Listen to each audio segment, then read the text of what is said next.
Hello friend, आज हम सीखने जा रहे हैं प्रिज्म और उसके सारे फार्मूले। मैं डायग्राम को ड्रॉ कर चुका हूँ।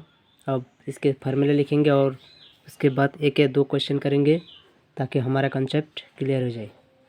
तो पहले मैं फार्मूला को लिख रहा हूँ एक एक करके, फिर फार्मूला लिखने के बाद एक या दो क्वेश्चन कर लेंगे। फर्स्ट फार्मूला होता है कि हम लोग को मिनिमम डेविएशन निकलना पड़ता है। वो निकलने का फार्मूला है delta minimum is equal to angle of incidence plus angle of emergent minus angle of prism. ये होते हैं एंगल ऑफ प्रिज्म, ये होते हैं एंगल ऑफ इंसिडेंस, ये होते हैं एंगल ऑफ इमर्जेंट। ये दोनों होते हैं R1 R2 होते हैं एंगल ऑफ रिफ्रैक्शन। तो सेकेंड फार्मूला हमारा आता है कि म्यू निकलना पड़ता है, रिफ्रैक्टिव इंडेक्स ऑफ प्रिज्म निकलना पड़ता है। Mu is equal to sine delta minimum plus delta minimum, ये होता है हमारा angle of deviation divided by 2 whole divided by sine angle of prism divided by 2। और यहाँ पे हमारा और एक फार्मूला आता है कि R1 plus R2 is equal to A. ये भी याद रखना पड़ता है। ये R1 होते हैं एंगल ऑफ रिफ्रैक्शन, R1 इधर और एंगल ऑफ रिफ्रैक्शन R2 इधर। तीसरा फार्मूला आता है स्नेल्स लॉ। स्नेल्स लॉ से हम लोग को सभी को पता है कि स्नेल्स लॉ होता है μ1 sine angle of incidence is equal to μ2 sine angle of refraction. और एक क्वेश्चन होते हैं एंगल ऑफ प्रिज्म से कि जब एंगल ऑफ प्रिज्म की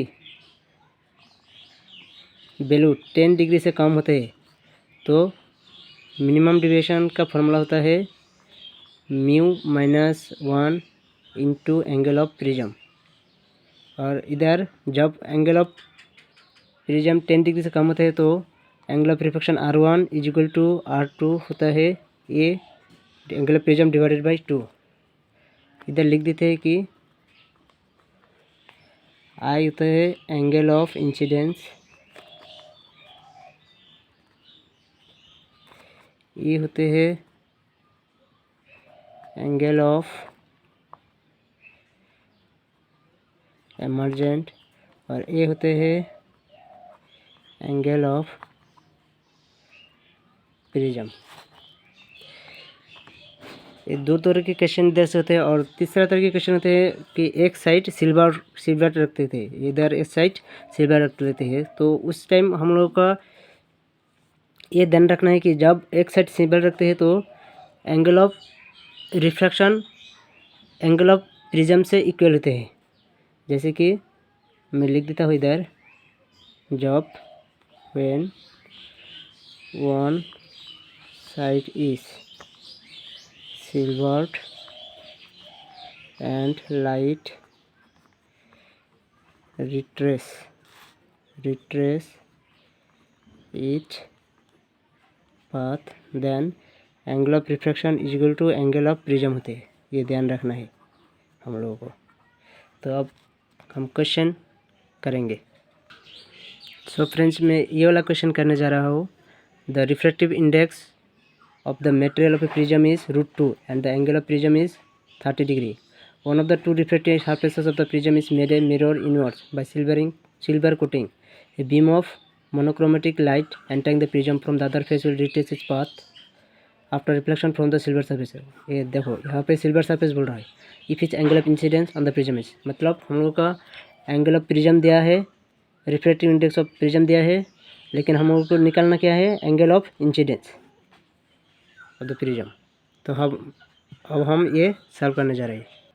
तो क्वेश्चन के हिसाब से हम लोग को दिया गया है कि angle of prism A is equal to angle of prism A is equal to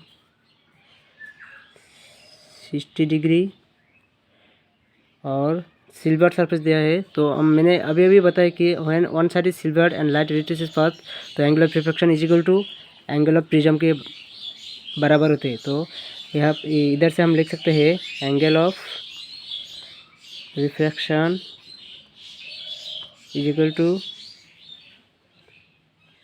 angle of refraction R is equal to angle of prism A is equal to 60 degree. अब हम स्नेल्स लॉ अप्लाई करेंगे। Applying Snell's law μ1 sin I is equal to μ2 sin R।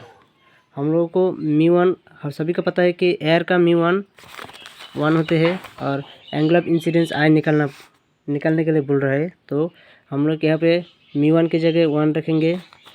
sin I is equal to μ2 हम लोग को दिया है √2 sin R हम लोग को दिया है 60 डिग्री सॉरी R दिया रहा है हम लोग को 30 डिग्री। तो यहाँ पे होगा 30 डिग्री। तो हम लोग को निकालना है sin I, मतलब एंगल ऑफ इंसिडेंस निकालना है। तो यहाँ से हम लोग लिख सकते हैं कि sin I equal to √2 into sine 30 का वैल्यू होता है 1/2। तो इधर से हम लिखते हैं 1/√2 लिख सकते हैं। तो sin I इक्वल टू √1/√2 निकल आया है। तो हम लोग को पता है sin 45 का मान होता है, वैल्यू होता है 1/√2। तो इधर से हम लिख सकते हैं sin I is equal to sin 45, इधर से हम लिख सकते हैं I इज इक्वल टू 45 डिग्री। यही हमारा आंसर है।